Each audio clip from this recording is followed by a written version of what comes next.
Hope you're all well on this cold December day. Welcome to our seminar on the off-payroll working rules. I'm Mahesh Faria. For those of you who don't know me, I'm a partner in the tax group heading up the incentives and remuneration practice. And today I'm going to be joined by my colleagues, Tim Gilbert, a partner in our employment team, Adam Rice, a knowledge counsel in our employment department, and Kulsum Hardy, a knowledge counsel in the incentives team. So the off-payroll rules, here we are again, they're nearly with us. I know sort of this time last year, people were hoping for a reprieve, which was given by the Chancellor very late in the day in March. I guess the question we're all asking ourselves is that likely to happen again?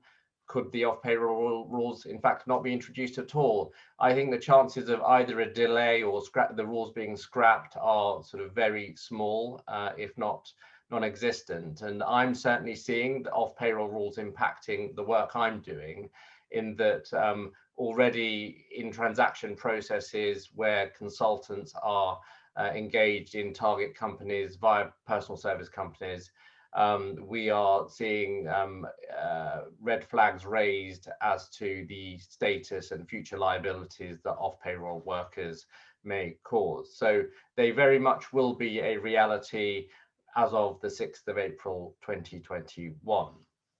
However, in order to prepare ourselves for the rules, there are a number of steps that you need to be sort of thinking about and taking now, so that you're good to go when the rules become effective. And the purpose of today's webinar is to look at the practical side of things, the paperwork, the processes you have to put into place, and the PAYE implications of having off-payroll workers. So today, the talk is broken down into 4 sections. Tim will be looking at the issues you need to consider when engaging off-payroll workers. Kulsum will then be reviewing the practical points concerning the status determination process.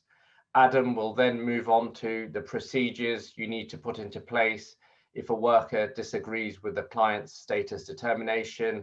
And I will round things off with a few words on how PAYE should be operated in relation to off-payroll workers. As before, for those of you who've been to previous off-payroll webinars, every slide contains a thematic on the left-hand side, which is the supply chain. So at the bottom of the supply chain, we've got the worker who sets up his or her personal service company. The personal service company is engaged by an agency to provide services to the end client. And it may well be the case that there are, in fact, multiple agencies in place in between the end client and the personal service company. And in this particular supply chain, we've got agency 1, which is the agency that the client engages to procure the services of the worker, and agency 2, agency 1 effectively subcontracts to agency 2, which is the agency that actually engages the personal service company. So if you do have any questions throughout the talk, please do ask them, and please ask them using the Q&A function, so that we can sort of pick those questions up and deal with them at the end. So enough for me. I'm going to hand over to Tim to look at engaging workers. Thanks very much, Mahesh, and good morning, everyone. Yes, so I'm going to be talking about engaging with the workers, the process you would want to go through as we start to think about the issues here. As the thematic on the left shows, this is from the perspective of the end client, the ultimate user of the workers. Now, I suspect many of you will have started this kind of process already, may well have started it earlier this year in relation to the previous sort of defaulting deadlines for April 2020. But this is really about communication. This is really around engaging with the points and understanding and speaking with your workers about what your plans are. And that will be either communicating with your existing workers. So you've probably done an exercise, or you would do an exercise in identifying who would fall into the particular pool of people that you're thinking about here. Or it will be as and when you engage new workers going forward as we move into 2021. And this is around making sure you understand the services. You have a clear definition of what the services being provided are. It's making sure you understand the supply chain that's going to be put in place between you and the end worker. It involves your status determination, carrying out your SDS, and then it involves negotiating your contract terms appropriately, bearing in mind what the outcome of your status determination is. Now, we're going to look at each of these in turn. So moving on to look at defining the services. So both in the context of new arrangements that you put in place and also around any existing contracts, it's very important to be clear on what the services being provided are. And I think it will be a consideration when there's some sort of assessment as to the extent to which an end client took reasonable care in its SDS. Being clear on what the services are is critical. So the starting point there, the contract description should reflect the reality of the situation. This is important because in the event that you are looking at the relationship between the end client and the worker, the actual written document is going to be the starting point that everybody is going to.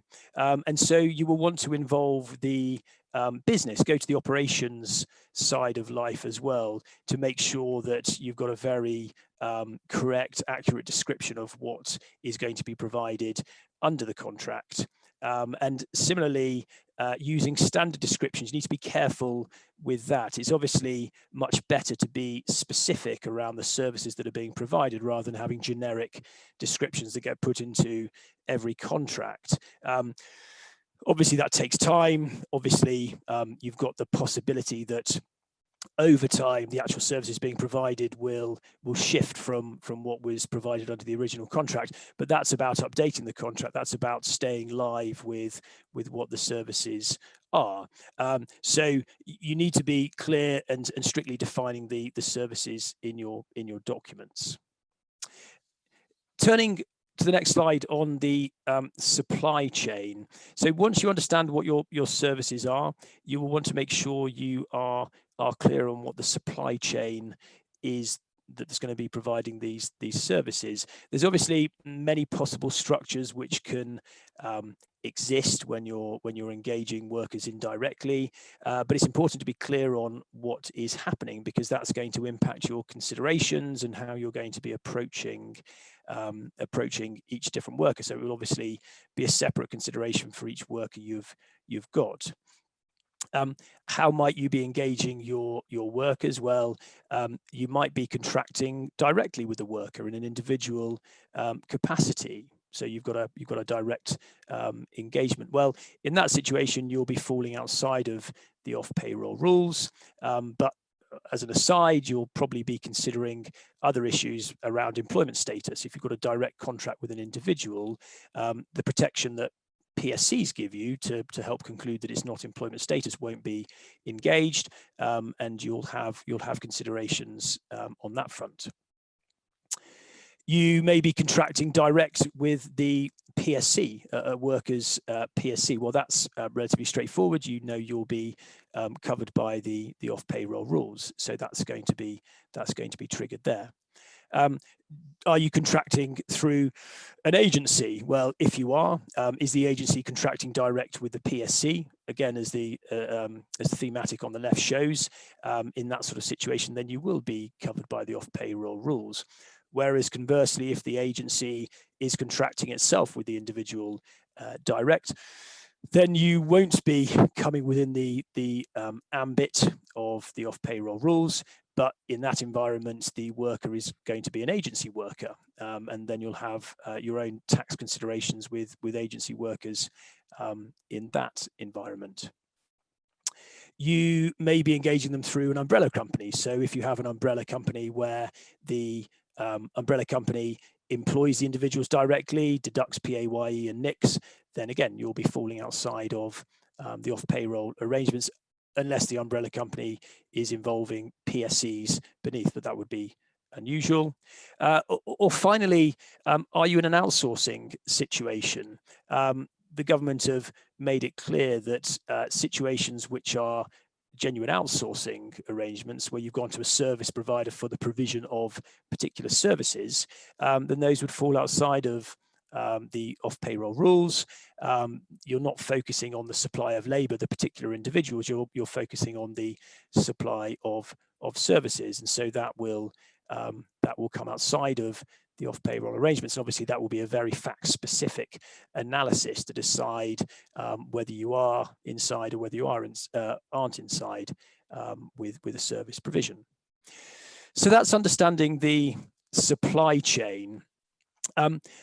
Moving on to the next slide, as well as understanding the supply chain, you'll also want to do some checks around your supply chain, checks around the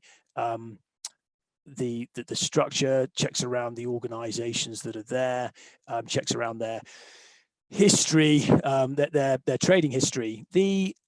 There's a very practical point on that. The more you understand about the supply chain that sits beneath you, probably the less likely it is that there will be issues in the future. It's less likely that things might break down, less likely that payments are not made when you were expecting them to be made. So there's a lot of commercial sense to engaging with some sort of diligence on your supply chain.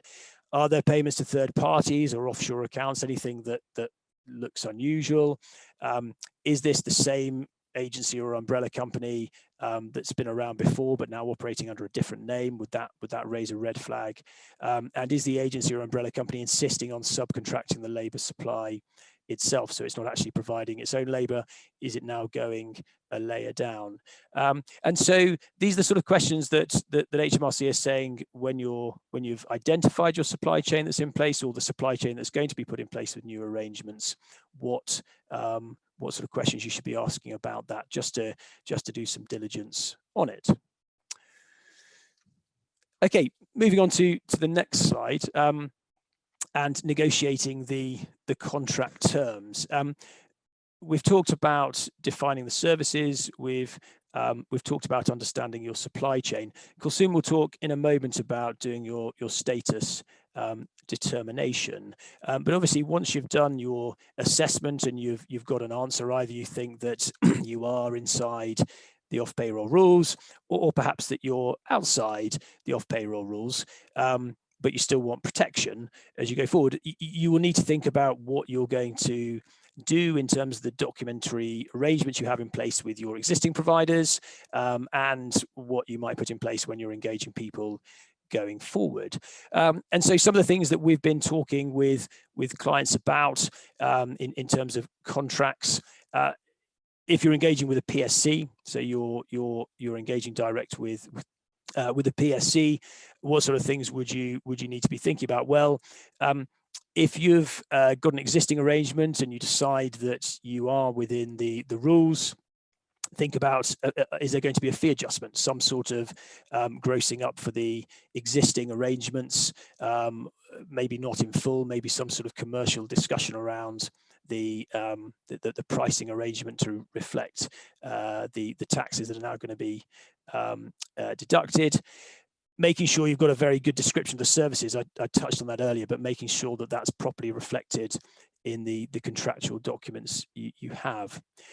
The ability to deduct PAYE and NICs. Now, I guess in either scenario, if you've decided that you are now caught by the off-payroll rules, building in provisions that say you will now be deducting PAYE and NICs, or potentially even if you've decided you aren't included, but you want to future-proof yourself, it may well be that view might change as you go forward, and links in slightly to the next tile as well. It may be that the working arrangement you have with the contractor changes over time, and maybe time itself would be a factor which might lead you to change your analysis. And so building in wording which allows you to deduct PAYE and NICs if you concluded that was the right thing to do helps to future-proof the contract as well.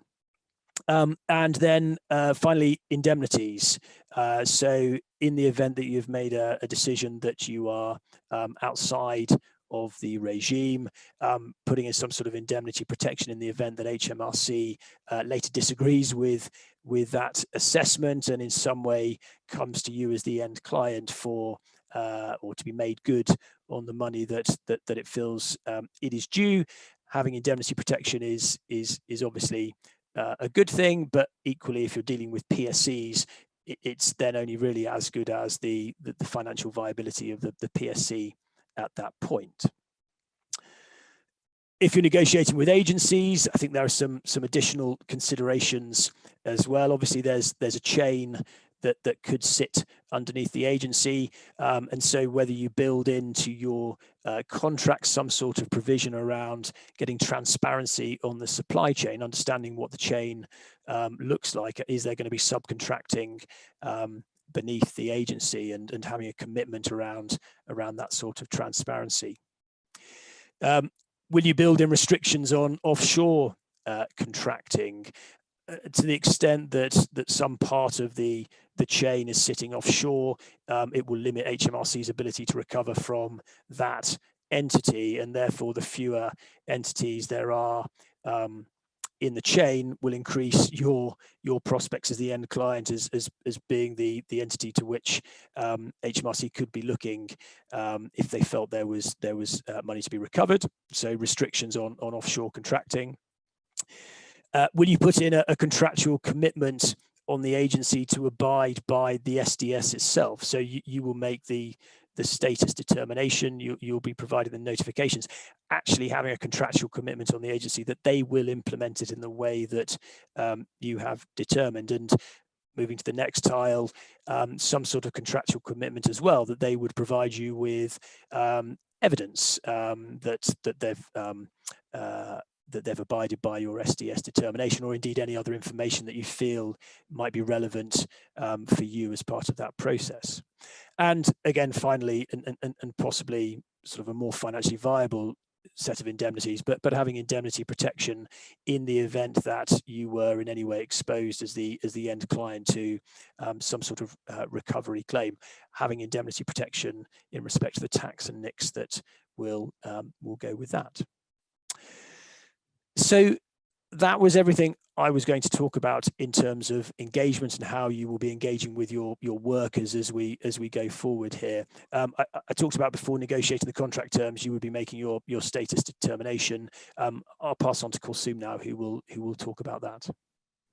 Thank you, Tim. So having done your due diligence on your supply chain, when you establish that you do have a personal service company in there, the next stage, and possibly the most difficult and important stage of the whole process, is then establishing status and then issuing the status determination statement. And I'm sure you're all familiar with the process of establishing status, which is to basically look at what the worker would be in terms of whether they would be regarded as employed or self-employed. If you ignored everybody in the sort of 3 boxes in the middle of our thematic and just looked at their engagement directly with the end client, would they be regarded as a independent contractor, or would they be self-employed, or would they be regarded as an employee? So once you've carried out that analysis, the next important stage is to issue a status determination statement. And this is a relatively new feature. And interestingly, the legislation doesn't actually impose an obligation to issue a status determination statement. It's just that if you don't, then there are consequences for the end client in terms of tax liability and NICs liability. So it's a really important sort of stage to get right. And so that's why you need to look at the how, the what, and the when of issuing the status determination statement. And we're going to look at these in a little more detail later on. But how it's really important that the end client takes reasonable care in making the decision about status and going through the whole status determination process. And in doing so, they might use the CEST tool, which is the Revenues Check Employment Status for Tax tool, which they updated last November. And then, what do you present to the people who need to receive the status determination statement? You have to set out whether or not you consider that the worker would be regarded as self-employed or an employee, and you have to give reasons, and that's very important. And you can also include confirmation that the client is small. We'll come on to why that might be important. And assessed output in itself can be a valid status determination statement, but we will look at why actually having something a little more detailed than that might be more appropriate. And in terms of when you have to issue it, we'll see that there are sort of transitional rules for contracts that you have in existence already, and contracts that you set up after the new rules come into play. So that's just an outline. So moving to slide 8, I mentioned that the status determination process has to be made with reasonable care, and that's both in terms of how you decide whether somebody is within the rules and also how you let them know that that's the case. And helpfully, the revenue in their employment status manual, and that's a really useful manual actually to refer to, and it's publicly available.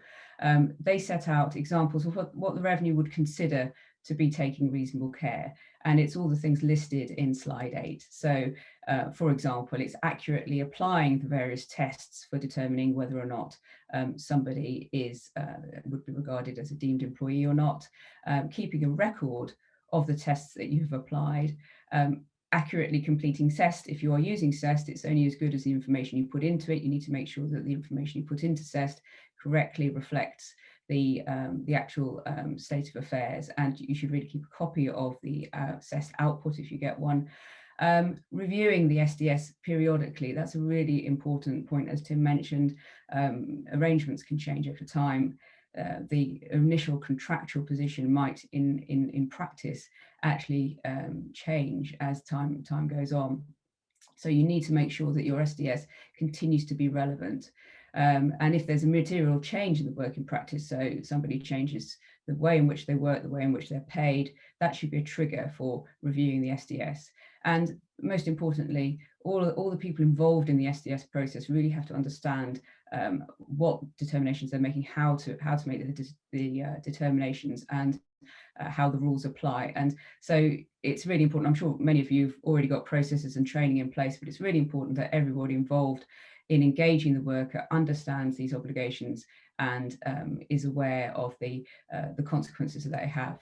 And I think if you make sure you have the correct process in place, you can ensure that what is a very complicated and potentially time-consuming requirement is actually kept as pain-free as possible.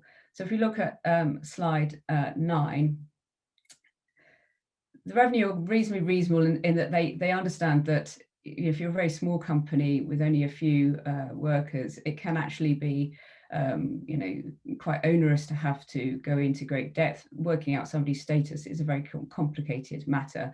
And so they look at it in context, and they say that they would expect clients to act in a way that would be expected of a prudent and reasonable person in the client's position, and that's what the manual says. They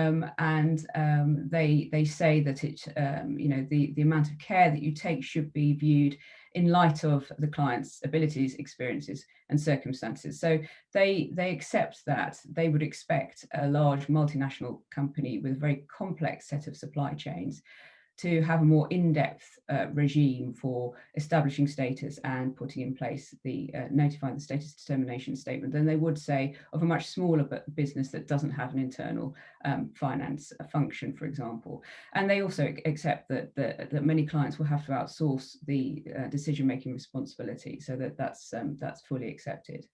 In essence, what they want to see is that what you've done is a complete and a thorough assessment, and that you've kept appropriate records on how the decision was reached. So that's the crux of it. You need to be thorough, you need to keep records, and you need to have something that you can refer back to. So if that's reasonable care, what's not taking reasonable care? Well, the revenue, if you turn to the next slide, also sets out what not taking reasonable care would be.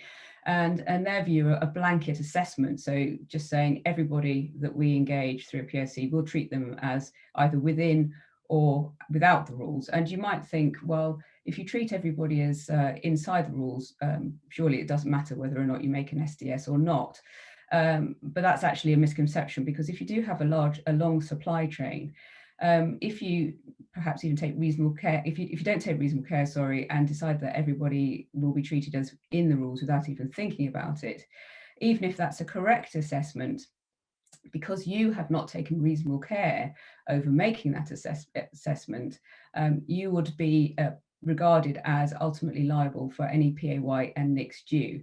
Now, that might be fine if the agency, the fee payer, is actually operating PAYE and NICs, but if they default, ultimately you as the end client would be liable. So that's something to watch out for. So blanket assessments are to be avoided in all circumstances. That's not to say that you might have groups of employees that are very similar, or groups of workers, that are very similar, and you might be able to approach them in a similar way, but that doesn't take away the need to look at each engagement separately and giving due consideration, as it says in the next tile, to each worker.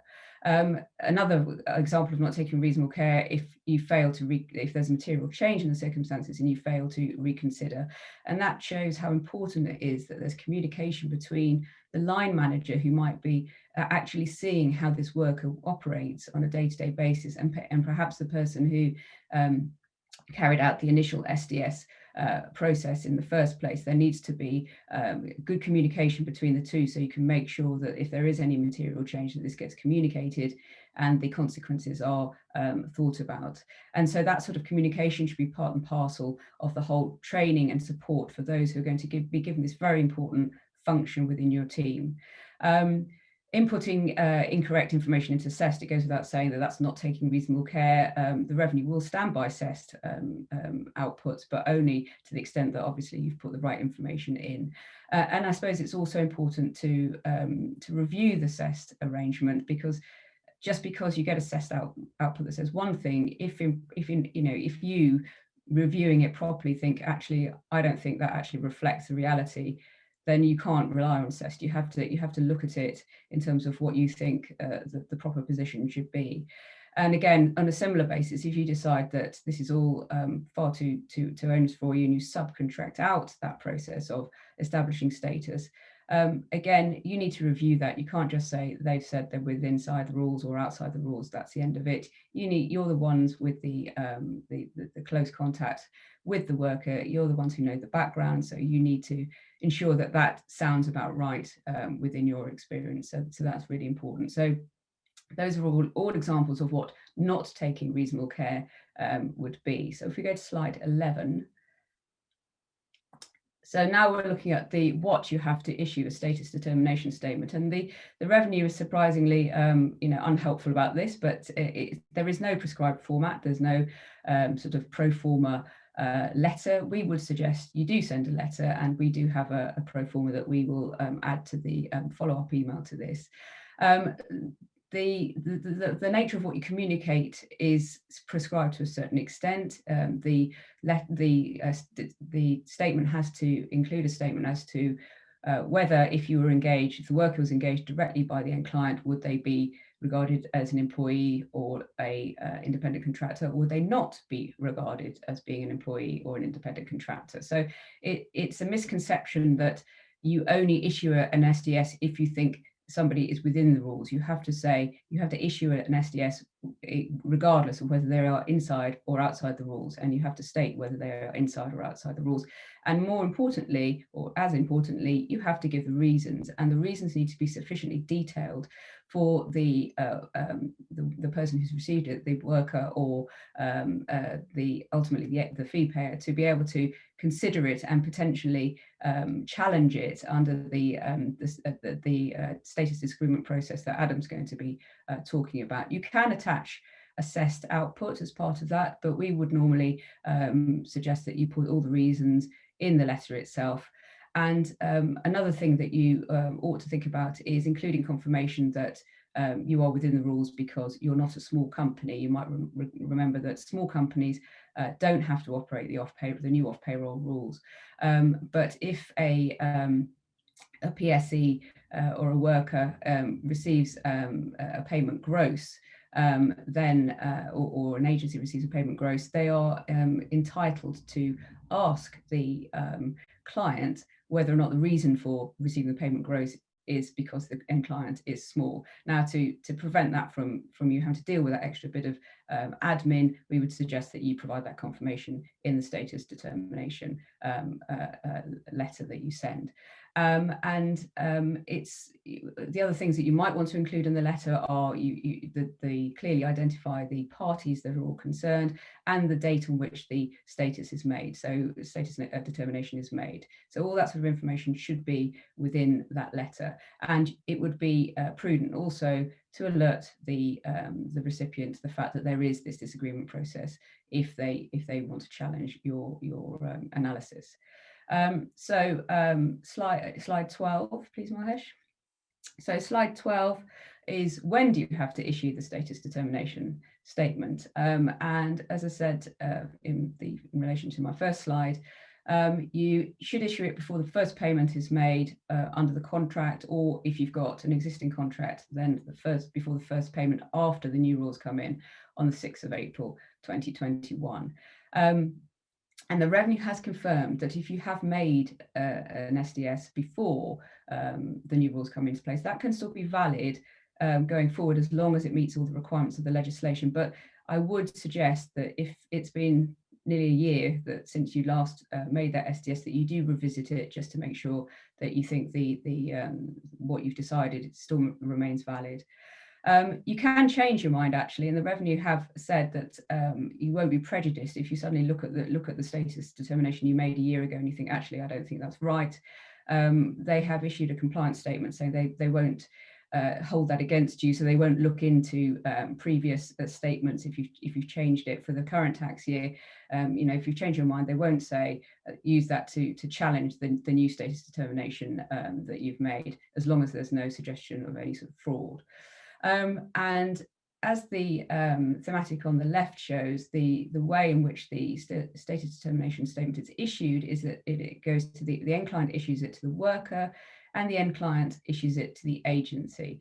And as I mentioned before, this is not required by statute, but it's what you should do as an end client if you want to ensure that you don't have any residual liability to tax and national insurance contributions. And the idea is that the agency 1 will then transfer it down to agency 2, because agency 1 doesn't want to be responsible for the obligations of agency 2, and that's how it's supposed to work. Just to highlight the fact, there is no requirement to issue it to the PSE itself. You issue it to the worker, not the PSE. Next slide, please. So the process is really important. We've covered some of this already, but it's very important to establish a procedure for issuing the SDS. There's no prescribed method. What is important is that the worker or the agency that receives it is knowingly able to receive and access it. So you could send it by email, but I would suggest that you have a read receipt. And even more importantly, what we would suggest is that a copy of the SDS letter is signed by the recipient, and you have it returned to you and you keep it for your records. And part of that process, as we've already mentioned, is the fact that you have regular reviews of the SDS. Now that could be annually, it could be every 2 years, whatever you think is appropriate, but certainly there should be a review of the SDS triggered whenever there is a change of working conditions. So record keeping, diarising reviews, all these things need to be put in place to ensure that you don't fall foul of the rules.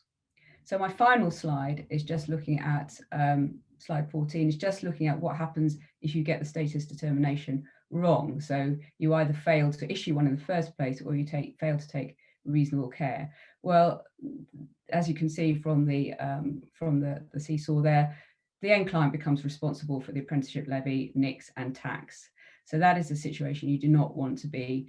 And so even if you take reasonable care over the determination, it's still really important to remember to actually issue the SDS, the status determination statement, because just having taken reasonable care isn't sufficient. And you know, in those circumstances, as I mentioned, even if the ultimate fee payer as a practical matter is operating PAYE and NICs, the revenue could turn around and say, actually, the fee payer is the wrong person to operate PAYE and NICs. The fee payer has to claim that PAYE and NICs back, and actually the end client should be operating it. So 2 stages must be complied with: take reasonable care and make sure the SDS is issued to ensure that you don't have end responsibility for PAYE and NICs.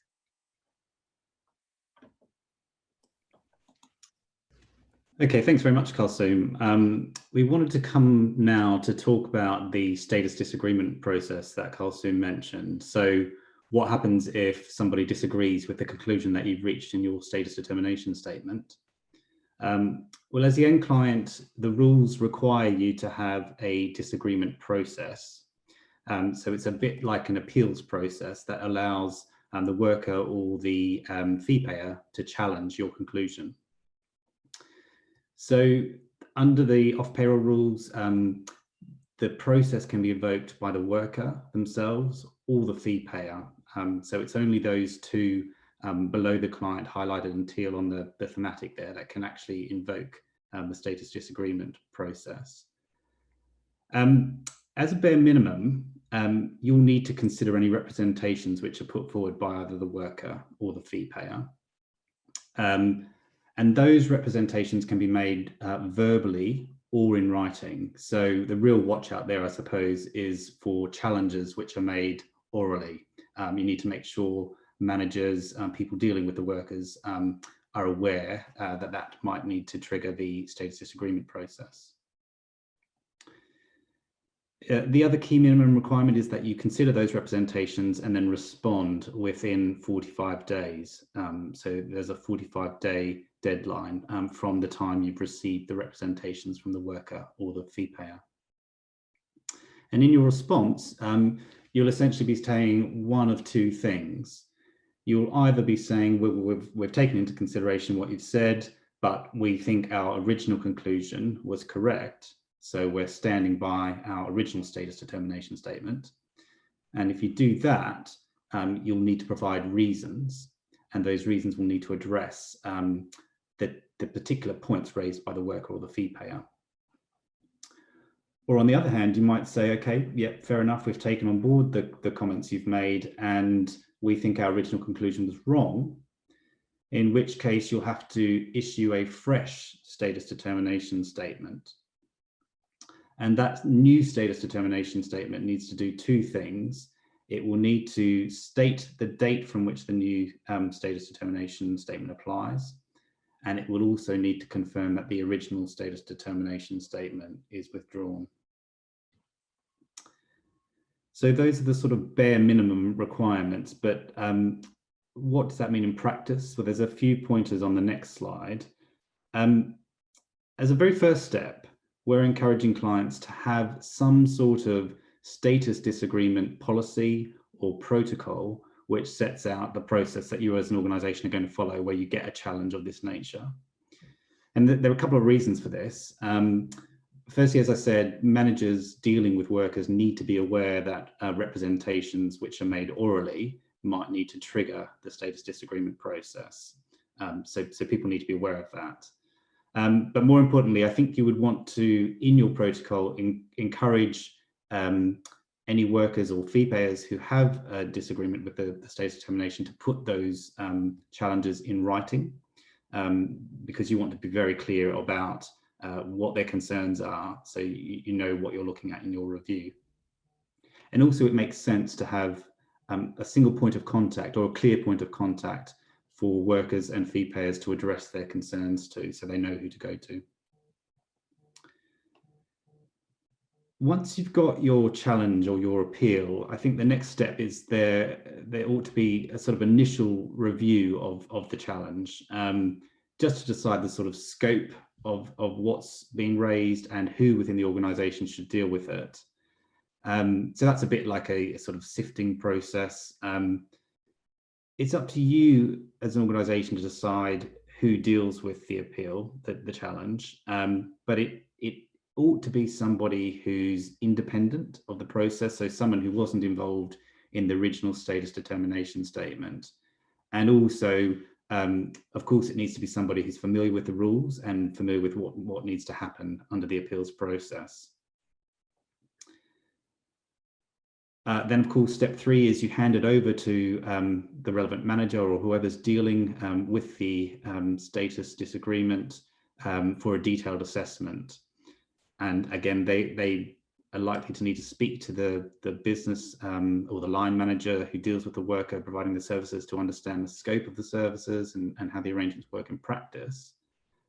And they might also like to meet with the worker or the fee payer to ask questions to understand exactly what the reasons for the challenge are, if they're not particularly clear. There's no requirement to do that, but it may be something you want to build into the process.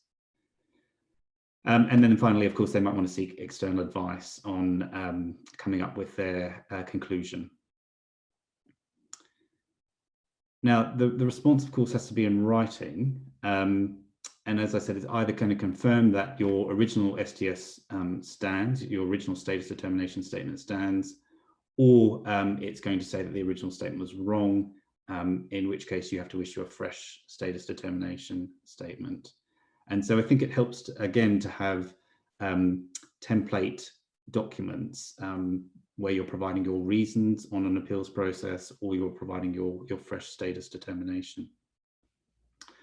And all throughout that process, you've got to be exercising reasonable care in the same way that Kulsoom has described when you're making your original status determination. So in summary there in the orange box, make sure you've got a written procedure for dealing with disagreements. Identify who's responsible for what, so who's going to receive the challenge and then allocate it, and then who within the organisation is going to deal with the challenge. And then, of course, make sure you keep records of the whole process. So the written challenge put in by the worker or the fee payer, the process that's been followed, and then your outcome. And you want to have someone monitoring the deadlines just to make sure you're responding within the 45 days. Just a couple of quick points before we move to the last slide on this. In terms of what happens while the disagreement process is underway, the original status determination statement will remain in place. So if you decided originally that the worker is inside IR35 and tax and national insurance need to be deducted, then that will need to continue right up until a fresh status determination statement is issued, if that is the case, if you decide that your original conclusion was wrong. And then there would be a process for rectifying that through the payroll. Just on timing, the worker or the fee payer can make representations at any time in the relationship, right up until the last payment, the last chain payment is made. So, for example, they might agree with your status determination originally, but circumstances might change. So later on, they might say, well, I think that the relationship's changed, so I'm no longer inside IR35. Can we have a review of that, please? Now, as Kulsoom mentioned earlier, you should pick that up yourself if there are any changes in the relationship and be looking to revise your status determination. But if that's not picked up, then the worker or the fee payer might initiate a challenge there. And then finally, if you issue a status determination statement before the 6th of April next year, and the worker or fee payer raises a challenge also before the 6th of April, then the good news is your 45 days for considering that challenge actually starts from the 6th of April. So it's as though the worker or the fee payer has raise the dispute on the 6th of April. So it's another incentive to get your SDS out early and allow a bit of time for discussion and challenge if there needs to be that. And then we've got here again, what happens if you fail to have a status disagreement process, or you fail to respond within the 45 days. Well, again, this is a situation where you as the end client might be liable for the tax and the national insurance and any other things like the apprenticeship levy, as set out on the slide there. So it's one of the circumstances where the liability can go back up the chain to the end client. So I think I'll hand over now to Mahesh to talk a little bit more about the PAYE and how that all works. Thanks, Adam. So PAYE, so we've talked about the consequences of being inside the off-payroll rules, which is that someone has to operate PAYE on payments made to the personal service company. So who is that someone? Well, that someone is the deemed employer, and the deemed employer in the supply chain is the fee payer. So in the thematic on the left-hand side, it's agency 2, but it could be the case where you don't, the end client hasn't actually used any agencies and has contracted with the PSC directly, in which case the end client would be the deemed employer. So that's the person with the PAYE responsibility. So how does that person comply with its PAYE responsibility? Well, in short, the answer to that question is that they treat the payments to the PSC as if they are payments to any other employee, and effectively put the PSC on or the worker on the payroll in the usual way. So they can do this by effectively adding them to the existing payroll, or they can set up a new payroll dedicated to off-payroll workers for the purposes of PAYE. It's completely up to the deemed employer. In order to operate the payroll, what information do you need from the individual? Well, just like the take-on process for any other employee, a starter checklist should be completed, and that will help the fee payer or the deemed employer work out what tax code should be applied. Now, usually as part of the checklist, what we're expecting is that something called Declaration C will be the relevant box that's ticked because the individual already has another employment with his or her personal service company, and consequently the tax code that will apply will be the BR tax code. In terms of the RTI, the real-time information system, a flag should be set on that to show that the individual is an off-payroll worker.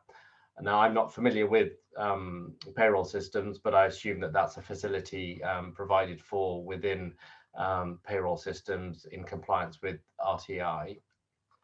And in terms of what information needs to be given to the deemed employee, well, I think the simplest thing to do would be to issue them with a pay slip in the usual way you would for any other employee. But if you didn't want to do that, you could issue them with a remittance notice. In terms of other sort of PAYE obligations, do you have to issue a P60 or P45 at the end of the engagement?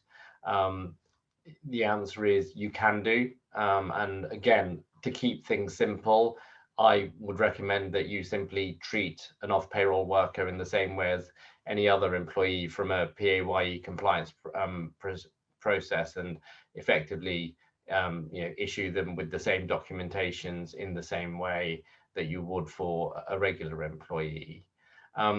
What if the off-payroll worker receives benefits? Now, actually, as a starting point, you normally wouldn't want to give off-payroll workers benefits, because that would point to the fact that they are indeed a deemed employee as opposed to a self-employed individual. But let's say you've sort of accepted that they are a deemed employee. If you do provide them with benefits, then yes, you do have to issue a P11D, and you have to report the taxable value of the benefits in accordance with the usual sort of PAYE rules. So that's the operation of PAYE.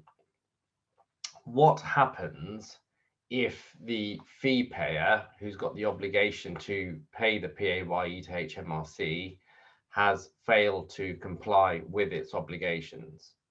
So in these circumstances, HMRC does have the power to request payment from other persons higher up in the supply chain. So in the thematic on the left-hand side, it's agency 2, which has the PAYE obligations, and for some reason, agency 2 has failed to comply with its obligations to pay over the PAYE deductions to HMRC.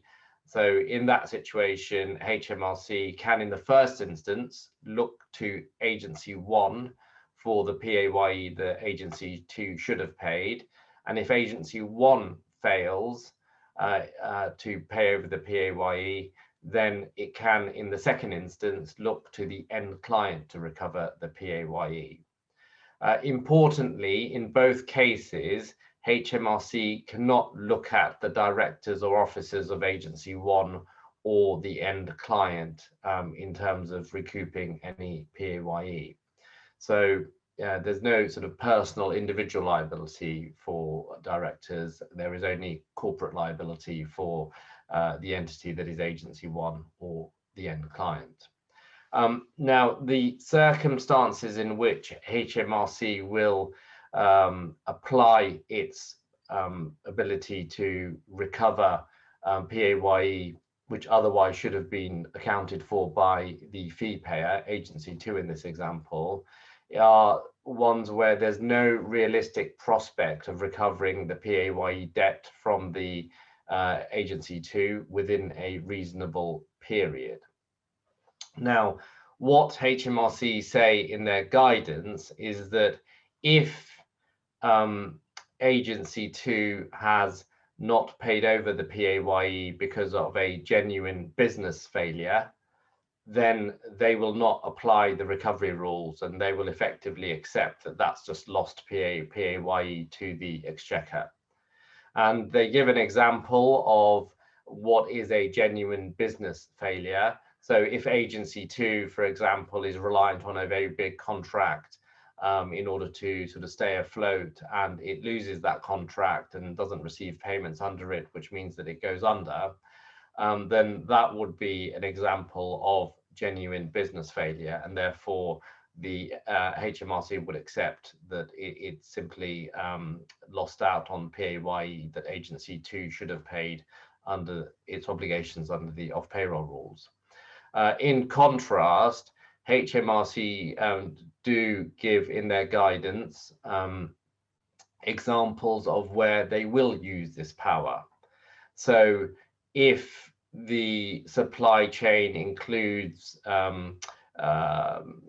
individuals or organizations who are promoters of tax avoidance schemes, then they will seek to recover from agency 1 or the end client. If the client or the agency specifies that a particular party should be used, and that party is sort of known for non-compliance with the off-payroll rules, then again, that's the situation where recovery will be sought from further up the chain. Or if the deemed employer liquidates with the intention of not accounting for the PAYE to HMRC, then again, that's another example where HMRC will use its powers of recovery.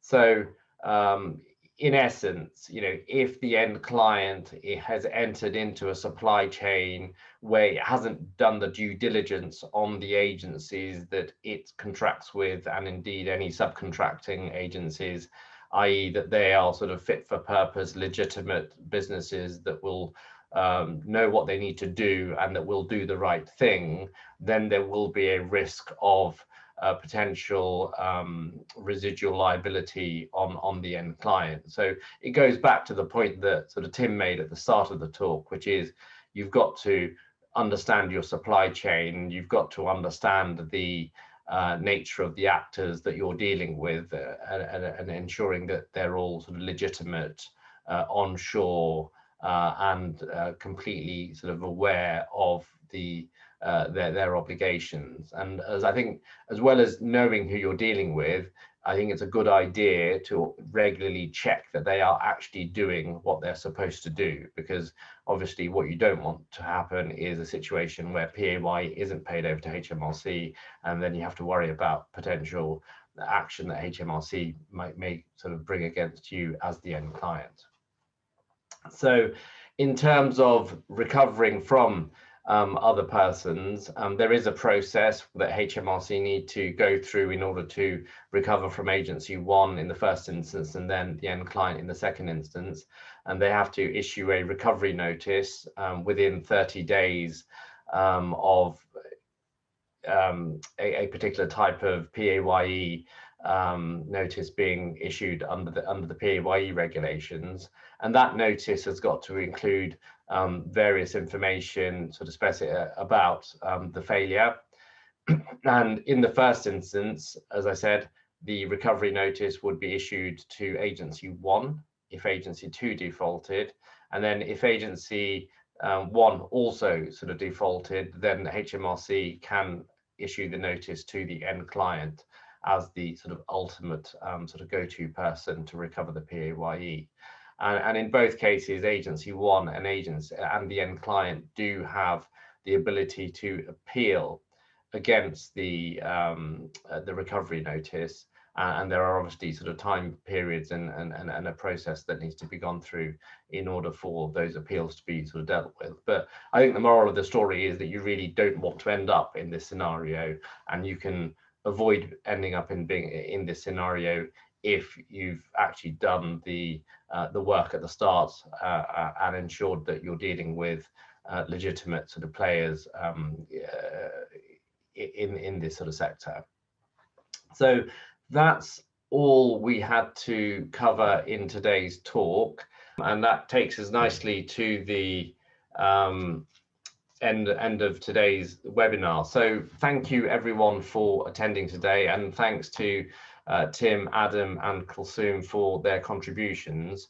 As a follow-up, we will send a link to the talk and the slides and the pro forma status determination which Kulsum mentioned. If you do have any subsequent questions, obviously do feel free to drop us an email or pick up the phone. We'd be happy to help. Otherwise, it leaves me to sort of wish you a good day. Stay well. I hope the run into Christmas is not too bad, and as and when we all get to the Christmas holidays, I hope you all have a good break. All the best. Thank you.